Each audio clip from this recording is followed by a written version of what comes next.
मीशा की pregnancy report positive आते ही घर में खुशियों की लहर दौड़ पड़ी। सासू माँ प्रज्ञा जी ने फ़ोन पर आदेश दिया, परख, बहू को लेकर घर चले आओ। अभी तो तुम दोनों का ही वर्क फ्रॉम होम चल रहा है। शुरुआती दिनों से ही मीशा की अच्छी केयर हो जाएगी तो डिलीवरी और बच्चे के लालन पालन में परेशानी नहीं आएगी। परख और मीशा ने भी झटपट पैकिंग की और परख के पैतृक घर पहुंच गए। दादा दादी और मम्मी पापा सभी ने दोनों की नज़र उतारी और पूरी तरह आराम करने का सुझाव दिया। अब तो मीशा की लाइफ का गोल्डन टाइम शुरू हो गया था। वो सुबह से तैयार होकर अपना ऑफिस खोलकर बैठ जाती और मम्मी दादी उसे समय समय पर खाना पीना देकर उस पर अपना लाड़ बरसाती। वहाँ तो वो ऑफिस करके इतना थक जाती थी कि फिर उठकर कुछ बनाने की ना तो इच्छा बचती ना तो हिम्मत होती। बस कभी उल्टा सीधा कुछ खा लेती और कभी तो भूखी ही सो जाती थी।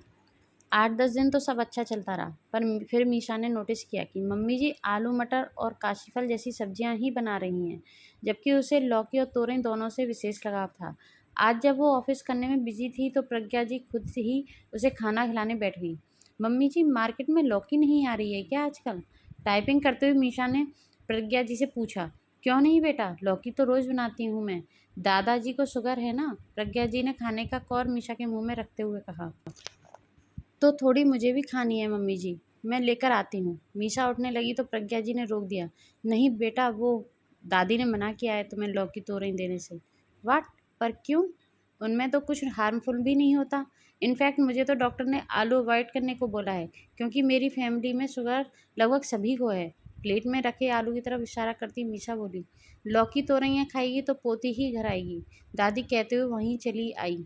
दादी के शब्द सुनकर मीशा का तो मुंह खुला रह गया। सब्जियों का भी लिंग भेद हो गया। लौकी तोरई मतलब लड़की और आलू कद्दू मतलब लड़का।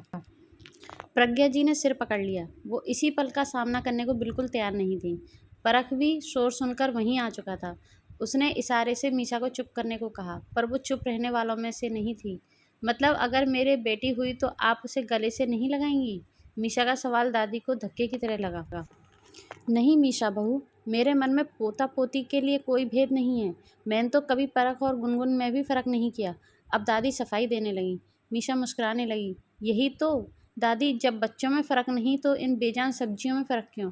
फिर आप ही तो कहती हैं ना कि मीशा किसी बात पर मन चले तो बता देना, वरना बच्चा लार बहुत टपकाएगा। अब आप ही बताओ, आपका पोता या पोती लौकी तोरई के लिए लार टपकाते अच्छे लगेंगे क्या? मीशा ने माहौल को हल्का बनाते हुए कहा तो सब हंसने लगे। नहीं, बिल्कुल अच्छे नहीं लगेंगे। दादी ने भी ड्रामेबाज की तरह दोनों कानों पर हाथ रखकर कहा तो मीशा उनके गले लग गई। उसके बाद मीशा हर सब्जी का बिना किसी लिंग भेद के पूरा आनंद उठाने लगी। जब मीशा के बेटा हुआ तो परख चुटकी लेने लगा।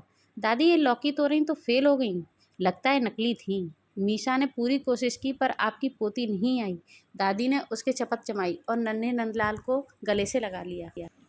फ्रेंड्स, ये कहानी पूरी तरीके से काल्पनिक और मौलिक है। आपको मेरी रचना कैसी लगी मुझे कमेंट करके अवश्य बताएं। फ्रेंड्स, कहानी पसंद आई हो तो उसे लाइक शेयर ज़रूर करें। हमारे चैनल को सब्सक्राइब कर लें, बेल आइकन प्रेस कर लें, जिससे कि आपको आने वाली न्यू स्टोरी का नोटिफिकेशन मिल सके। Thank you.